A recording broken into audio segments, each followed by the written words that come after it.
오늘 한 주간 화요일에 예수님은 유대 교권자들로부터 엄청난 공격을 받으십니다. 제사장들은 권위 문제로, 바리새인과 헤롯 당원들은 세금 문제로, 그리고 사두개인들은 부활 문제로 예수님을 공격합니다. 그리고 한 서기관은 가장 큰 계명 문제로 예수님을 시험하기도 합니다. 예수님은 그 서기관에게 하나님 사랑, 이웃 사랑이 최고의 계명이라고 교훈하시죠. 그리고 이어서 의미심장한 한마디 말씀을 남겨주십니다. 내가 하나님의 나라에서 멀지 않도다. 무슨 의미일까요? 내가 하나님의 나라에 들어갈 수도 있고 아니면 하나님 나라에 들어가지 못하고 거기까지일 수도 있다. 그런 의미입니다. 내가 하나님의 나라에서 멀지 않도다. 이 말씀은 물론 예수님께서 서기관에게 하신 말씀이지만 어찌 그 한 사람에게만 하신 말씀일까요? 그 당시 예수님을 공격했던 유대 교권자들에게 하시는 말씀이고요. 그리고 오늘 우리에게도 하시는 말씀입니다. 유대 교권자들은 하나님의 나라에 들어갈 수 있을까요? 그들은 분명 확신할 겁니다. 우리는 하나님의 나라에 들어갈 수 있다고. 오늘 우리도 하나님의 나라에 들어갈 수 있을까요? 우리도 분명 확신할 겁니다. 다른 사람은 몰라도 나는 하나님의 나라에 들어갈 수 있다고. 그런데 중요한 것은요, 자기 자신의 확신이 아닙니다. 저는 지난 시간 거짓된 종교인이 아니라 진실한 신앙인이 되어야 한다. 그렇게 말씀을 드렸습니다. 진실한 신앙인이 하나님의 나라에 들어갈 수 있기 때문에 그렇습니다. 진실한 신앙인에게는 세 가지 특징이 있다 말씀을 드렸죠. 첫째, 성경을 좋아합니다. 하나님 말씀 듣는 것을 즐겨해야 되고 좋아해야 합니다. 둘째, 마음이 성결해야 합니다. 심지어 의도까지도 순수하고 깨끗해야 됩니다. 셋째, 온전히 헌신해야 됩니다. 가장 헌신이 어려운 물질까지도 헌신이 되어야 한다 말씀을 드렸습니다. 여러분, 우리 모두 진실한 신앙인이 될 수 있기를 바랍니다. 오늘 본문은 예수님이 유대 교권자들과 논쟁을 끝내시고 이제 성전을 나가시면서 제자들과 주고받은 말씀입니다. 한 제자가 성전을 가리키면서 예수님에게 이렇게 질문을 합니다. 선생님이여, 보소서 이 돌들이 어떠하며 이 건물이 어떠하니까? 여러분, 여기서 이 돌들과 이 건물은 성전을 가리키는 겁니다. 예루살렘 성전. 그런데 예수님은 제자의 그 질문에 뭐라고 답하실까요? 내가 이 큰 건물들을 보느냐? 돌 하나도 돌 위에 남지 않고 다 무너뜨려 치리라. 충격적인 말씀을 하십니다. 두 가지 충격이 있습니다. 하나는 예수님은 성전을 성전이라고 표현하시지 않고 이 큰 건물 그렇게 표현하셨어요. 그리고 또 성전이 무너질 것이라고 말씀하셨어요. 제자들은 굉장히 충격이었을 겁니다. 예수님 당시의 그 예루살렘 성전은 흔히 헤롯 성전 이렇게 표현을 합니다. 자, 먼저 예루살렘에 있는 성전의 역사를 간략하게 말씀을 드려야 할 것 같습니다. 고대 세계의 솔로몬, 다윗의 아들이죠. 그가 성전을 건축했습니다. 그래서 솔로몬 성전 표현하는데요. 편의상 제1성전입니다. 그런데 남쪽 유다 왕국의 이스라엘 백성들이, 유다 백성들이 있죠. 하나님 말씀에 불순종합니다. 하나님을 잘 예배하지 않습니다. 그리고 우상을 섬깁니다. 그래서 하나님께서는 바벨론을 심판의 도구로 동원해서 솔로몬 성전이 무너지게 하셨습니다. 그리고 유대인들은요, 남쪽 유다 백성들은 바벨론의 포로로 끌려갑니다. 70년 후 그들이 포로에서 돌아와서 성전을 또 새롭게 세웁니다. 스룹바벨 중심에서 성전을 세웠다고 해서 스룹바벨 성전이라고 하고요, 편의상 제2성전이라고 말할 수 있습니다. 두 번째 성전이죠. 이 스룹바벨 성전은 솔로몬 성전에 비하면 규모가 아주 작습니다. 그렇지만 비록 규모는 작지만 그래도 새로 세워진 제2성전이에요. 그런데 신구약 중간 시대를 거치면서 이 성전이 많이 훼손이 됩니다. 예수님 이 땅에 오시기 직전 헤롯이 유다의 왕이 됩니다. 그는 대대적으로 성전을 증개축을 합니다. 제2성전인 스룹바벨 성전을 대대적으로 증개축을 해요. 그는 유대인은 아닙니다. 에돔 출신인데 유대인들의 환심을 사기 위해서 그가 한 일은 성전을 증개축하는 일이었습니다. 기록에 의하면 BC 20년부터 성전 증개축을 시작을 합니다. 헤롯 왕이 죽고 나서 AD 63년까지 성전 공사가 계속 진행이 되고 그때 이제 완공을 하게 됩니다. 장장 83년에 걸쳐서 증개축이 되었습니다. 그래서 그 성전을 헤롯 성전이라고 표현을 합니다. 편의상 사람들이 그것을 제3성전 이렇게 표현하기도 하지만 유대교의 입장에서는 제3성전이 아닙니다. 그냥 여전히 제2성전 그렇게 유대교에서는 표현을 하고 있는 겁니다. 그런데 그 성전이 AD 70년 딱 83년 동안 증개축했던 그 성전이 딱 7년 후 AD 70년 노마이 티도 장군에 의해서 예루살렘 성이 함락이 되고 성전이 무너져 버렸습니다. 예수님께서 오늘 본문에 말씀하신 대로 돌 하나도 돌 위에 남지 않을 정도로 완전히 성전이 무너져 버렸던 겁니다. 요한계시록에 보면 7년 대환란 때 다시 성전이 세워진다 그렇게 나옵니다. 그 성전을 이제 제3성전 그렇게 표현할 수 있고 일반적으로는 환란성전 이렇게 말하기도 합니다. 아무튼 오늘 본문에 예수님께서 돌 하나도 돌 위에 남지 않을 정도로 성전이 무너진다 그렇게 말씀하셨고 그 예언의 말씀대로 AD 70년 그대로 성취가 되었다는 것을 우리가 기억하시면 좋겠습니다. 오늘 설교 제목을 보세요. 성전에 임할 심판입니다. 하나님은 일찍이 솔로몬 성전을 바벨론 제국에 의해서 심판하셨습니다. 솔로몬 성전이 심판을 받게 됐죠. 방금 말씀드린 대로 남쪽 유다 왕국의 유다 백성들이 하나님 말씀에 불순종하고 하나님을 잘 섬기지 않고 우상을 섬기기 때문에 하나님께서 성전을 심판하신 겁니다. 자, 오늘 헤롯 성전 하나님께서 왜 로마 제국을 동원해서 심판하실까요?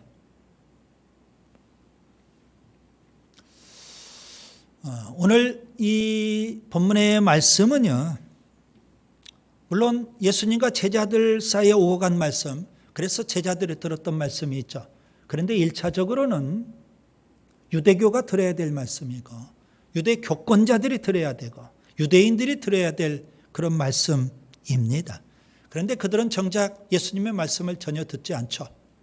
그들은 예수님을 거부하고 예수님을 공격하고 예수님을 대적합니다. 심지어 예수님을 죽이려고 모의하기도 합니다.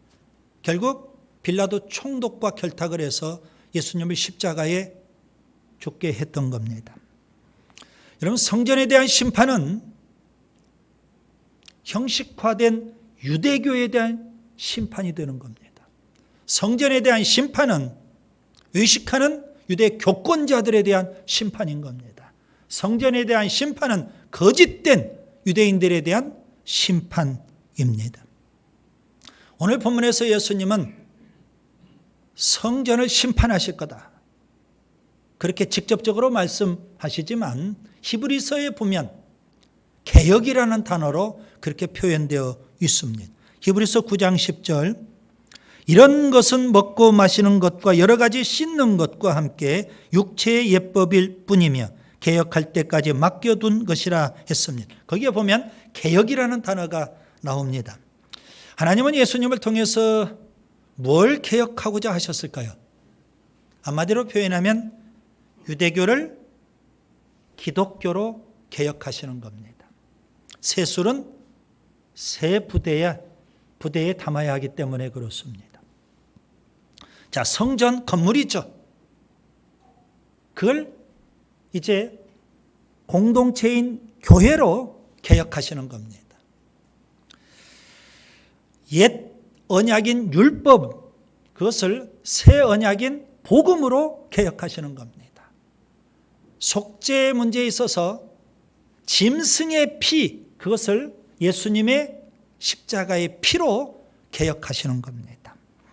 자, 이 땅에 이제 건물인 성전이 사라지면 공동체인 교회가 등장하게 되는데요. 예수님은 공생의 기간 분명 교회 공동체를 세우시겠다 말씀하셨습니다. 베드로가 신앙 고백을 하죠. 그때 예수님께서는 베드로의 신앙 고백을 칭찬하시면서 이런 약속의 말씀을 주십니다. 마태복음 16장 18절, 너는 베드로라, 내가 이 반석 위에 내 교회를 세우리니 음부의 권세가 이기지 못하리라. 분명 예수님은 교회를 세우시겠다 약속하셨고, 그 약속대로 오순절날 성령의 임함으로 예루살렘의 교회가 세워지게 되는 겁니다. 초대교회 예루살렘 교회죠. 건물인 성전은 이제 사라지고 공동체인 교회가 이 땅에 등장하게 되는 겁니다. 여러분, 교회는 공동체인데 어떤 공동체가 되어야 할까요? 주님은 건물인 성전을 이제 파하시고 공동체인 교회를 세우시는데 이 교회는 어떤 공동체가 되어야 할까요? 저는 유대교와 좀 비교해서 교회 공동체는 어떤 공동체여야 하는지 세 가지를 말씀드리려고 합니다. 첫째, 교회는 믿음의 공동체입니다. 여러분, 유대교와 기독교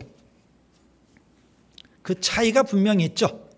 한마디로 표현하면 행함과 믿음의 차이입니다. 유대교는 행함의 종교 이렇게 표현할 수 있고 기독교는 믿음의 종교 이렇게 표현할 수 있습니다. 그래서 유대교에서는 할례를 받고 율법을 행하라고 그렇게 가르칩니다. 그래야만 구원받는다는 거죠. 심지어 대대로 물려받은 장로들의 전통, 장로들의 유전까지도 철저히 지켜야 된다. 그렇게 요구를 합니다. 구원의 조건으로서 행함을 강조하기 때문에 유대교에서는 예수가 필요 없습니다. 예수를 거부합니다. 예수님을 십자가에 못 박아 버렸던 겁니다. 지금도 대부분 유대인들은요, 예수님을 믿지 않습니다. 반면에 기독교는요, 예수님을 하나님의 아들 그리스도로 믿는 믿음의 공동체입니다. 오직 예수, 오직 믿음.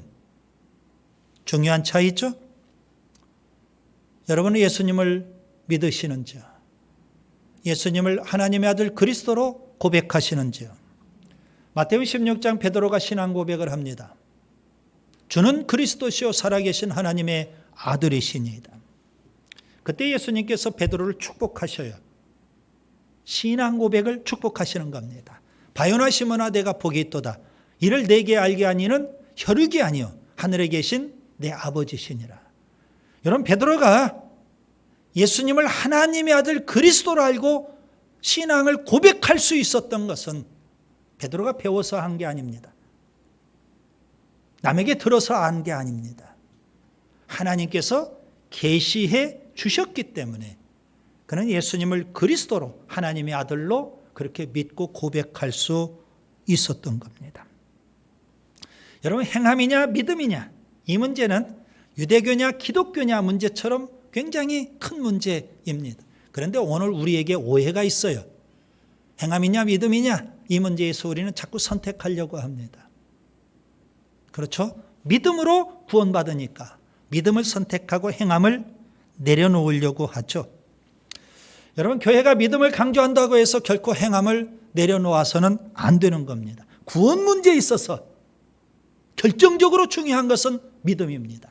그러나 구원받은 이후 신앙생활에 있어서, 신앙 문제에 있어서, 생활 문제에 있어서 행함은 절대적으로 또 중요합니다. 야고보서 2장 26절, 영혼 없는 몸이 죽은 것 같이 행함이 없는 믿음은 죽은 것이니라. 여러분, 우리가 믿는 믿음은 반드시 행함으로 증명이 되어야 되는 겁니다. 그래서 구원 문제에 있어서는 믿음이 중요하지만 신앙 생활 문제에 있어서는 행함이 중요하다. 자, 기독교는, 교회는 믿음의 공동체 이거요. 그 다음에 둘째, 교회는 복음의 공동체입니다. 유대교와 기독교의 차이는 이렇게 표현할 수 있습니다. 율법과 복음의 차이이다. 유대교는 율법의 종교고 기독교는 복음의 종교입니다. 자, 유대교에서는 출애굽 이후 시내산에서 하나님과 언약을 맺죠.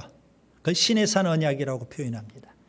그리고 시내산 언약의 핵심은 율법, 십계명 아니겠습니까? 그래서 유대교에서는 율법을 굉장히 소중하고 귀하게 여기는 겁니다. 그런데 그들은 그것만 알고 있는 겁니다. 성경을 좀 더 자세히 보면 예레미야서 31장에 선지자 예레미야는 새 언약이라는 것을 말씀합니다. 그 새 언약을 히브리서 8장에서 히브리서 저자가 자세하게 해석을 해주고 있어요. 자, 새 언약이 있다는 것은 옛 언약이 있다는 의미죠. 그래서 옛 언약, 새 언약을 대조해서 우리가 살펴봐야 되는데요.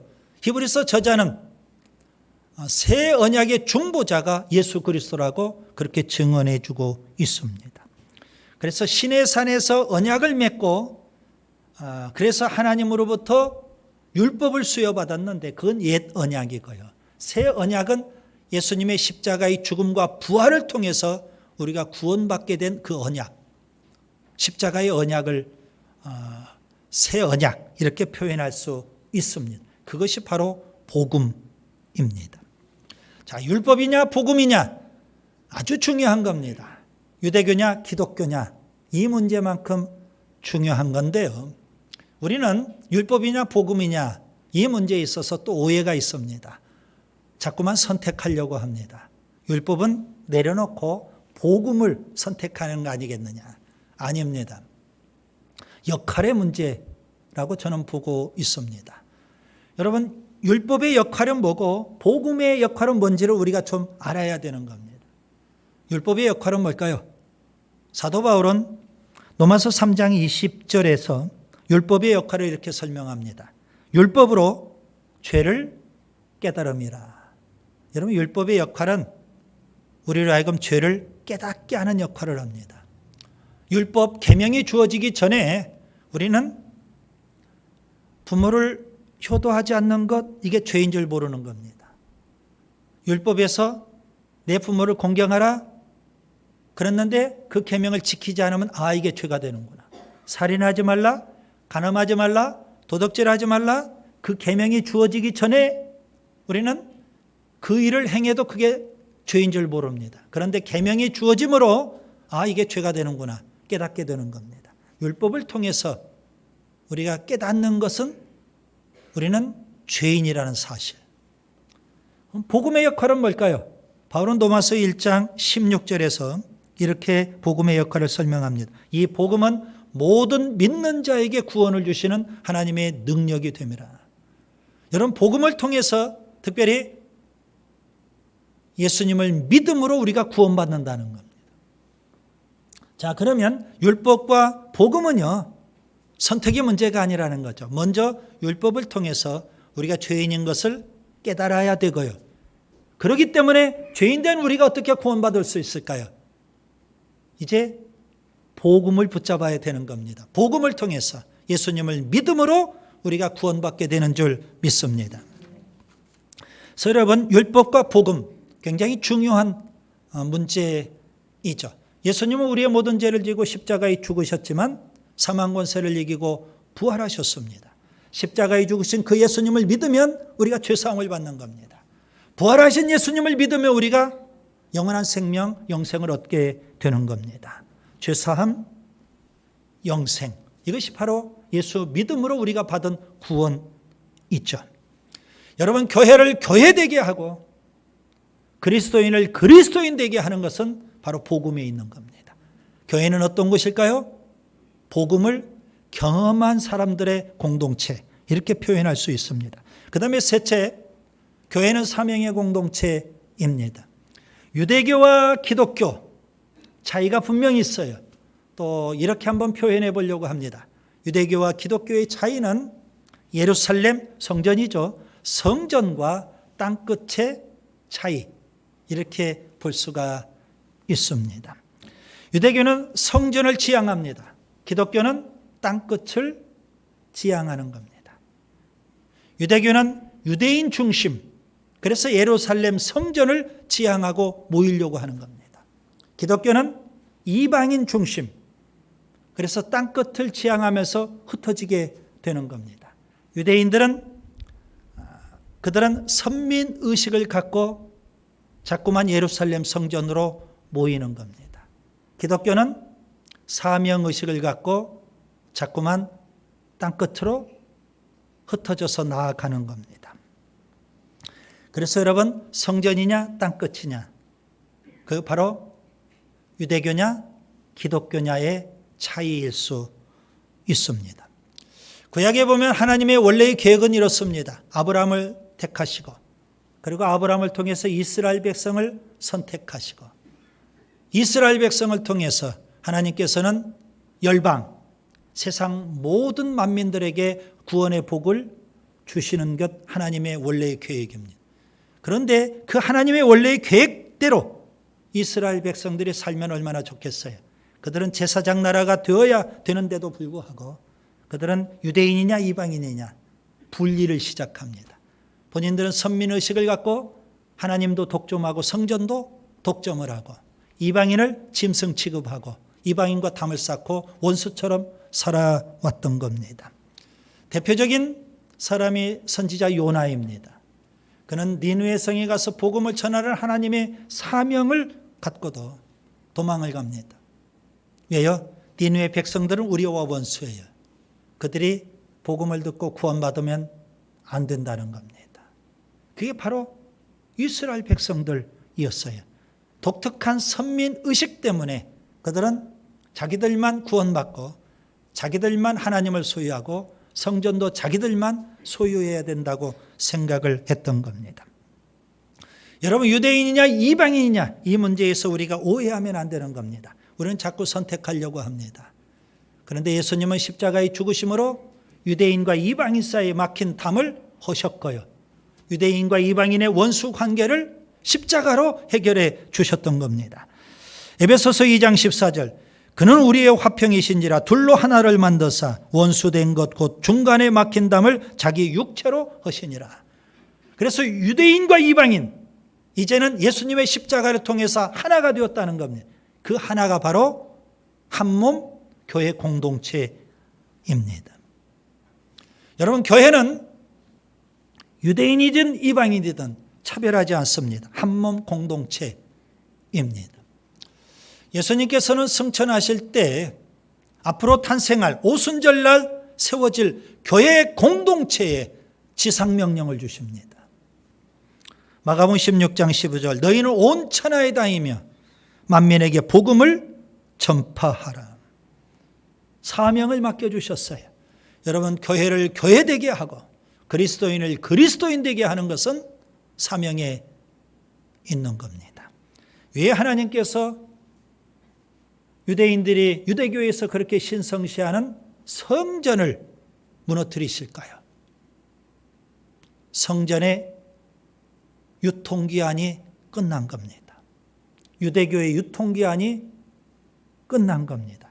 건물로서의 성전이 아니라 이제는 공동체로서의 교회가 필요하시기 때문에 그렇습니다. 오늘 말씀은 참으로 충격적인 말씀입니다. 돌 하나도 도리에 남지 않고 다 무너뜨려지리라. 내가 하나님 나라에서 멀지 않다. 이 말씀만큼이나 충격적인 말씀입니다. 성전에 임할 심판. 유대인들은 꿈에도 생각할 수 없는 일이었습니다. 유대교와 유대 교권자들과 유대인들이 1차적으로 들어야 될 이 말씀, 그들은 듣지 않았죠. AD 70년 로마 티도 장군에 의해서 예루살렘 성이 함락이 되고 성전이 무너졌던 겁니다. 예수님의 말씀이 그대로 실현됐습니다. 건물로서의 성전은 사라지고 공동체로서의 교회가 이 땅에 존재하게 됩니다. 주님이 원하시는 교회 공동체는 어떤 공동체이어야 할까요? 교회를 교회되게 하고 우리 그리스도인을 그리스도인 되게 하는 것은 도대체 무엇일까요? 세 가지죠. 믿음. 믿음은요, 그리스도인을 그리스도인 되게 합니다. 교회를 교회 되게 합니다. 그래서 교회는 믿음의 공동체입니다. 두 번째,